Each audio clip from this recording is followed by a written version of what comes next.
हैं कि सुबह सिंध में बारिश के पानी की निकासी ना होने से मच्छरों की अफजाइश में होशरुबा इजाफा होने लगा। सूरत हाल की वजह से सिंध के मुख्तलिफ शहरों के साथ साथ कराची में भी डेंगू के केसेस में एकदम इजाफा हो गया है। रवां साल सरकारी सतह पर डेंगू के 436 केसेस सिंध में रिपोर्ट हुए हैं, जिनमें से 375 का ताल्लुक कराची से है। मजीद बताएंगी डॉन न्यूज़ की नुमाइंदा अनम मशकूर हमारे साथ मौजूद हैं। अनम, तफसीलात क्या हैं?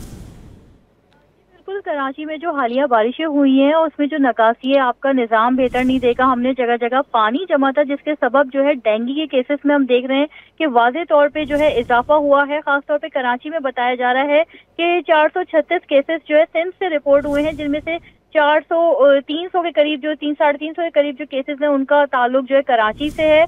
कहा यही जा रहा है कि इस वक्त जो है प्लेटलेट्स की मांग में बहुत ज्यादा इजाफा हुआ है। ब्लड बैंक्स में जो है प्लेटलेट्स और मेगा प्लेटलेट्स जो है उसकी मांग में बहुत ज्यादा इजाफा हो गया है। साथ साथ ये भी कहा जा रहा है कि जो ये डेंगू के केसेस बढ़े हैं, इस हवाले से आवाम को भी कहा गया है कि खुसूसी एहतियात का जो है एहतियात करें। जी, बहुत शुक्रिया नाम आपका।